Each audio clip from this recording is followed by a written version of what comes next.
हरसिंह सिंह साहब, सबसे पहले बताइए कि मैं भी सिपाही, हमने इस थीम पर काम शुरू किया है, चाइना का आर्थिक बहिष्कार किया जाए। क्यों चाइना की आर्थिक कमर तोड़ने की जरूरत है? क्योंकि कितना भारत पर निर्भर है, इसको आपसे बेहतर कोई नहीं समझता। हरसिंह सिंह साहब।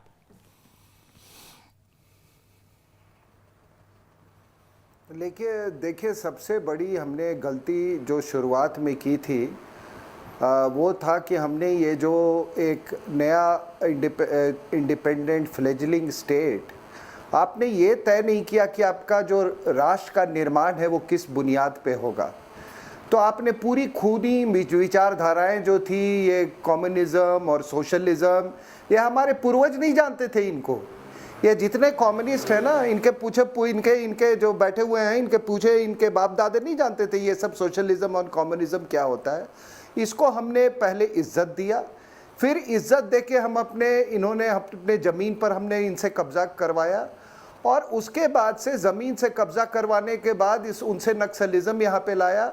उसके बाद नक्सलिज्म लाने के बाद यहाँ पे हमने उनको कई राज्यों में हमने उनको पॉलिटिकल पावर भी दिया, और उसके बाद उनको हमने आर्थिक रूप से पनपने का हमने अवसर दिया। तो अब ये धारा कहाँ से शुरू होनी चाहिए?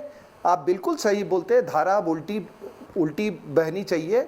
आपने बहुत अच्छा आज ये कार्यक्रम रखा कि धारा अब ये होनी चाहिए कि अब जहाँ से ये पनपे थे अब उनको वापस उसी स्थिति पे लाके खड़ा करना है। एक संक्षेप जवाब चाहूंगा आपसे, और मैं ये समझना चाहता हूँ कि जब चारों तरफ से चाइना घिरा हुआ है, आप इस रीजन को आपसे बेहतर शायद कोई समझता नहीं हो डिप्लोमेसी के ढंग से, आप फॉरेन सेक्रेटरी रहे हैं देश के, फिर भी चाइना ये दुस्साहस क्यों कर रहा है, क्यों ये धोखेबाजी कर रहा है? हमें पता है कि इसकी फितरत में है, लेकिन चारों तरफ घिरे होने के बावजूद भारत पर इस तरह हमला करके वो क्या जताना चाहता है? देखते हैं, अभी बात करते हैं। तो मेरे ख्याल से इस समय चीन दबाव में है, और आपको याद होगा बहुत पहले जमाने में उनके पुराने लीडर माओ सेतुंग कहते थे कि अगर चीन में कितना ही दबाव पड़े, कितने ही लोग मरे, तब भी चीन में इतने लोग बच जाएंगे जो कि और देश दुनिया के हर से ज्यादा होंगे।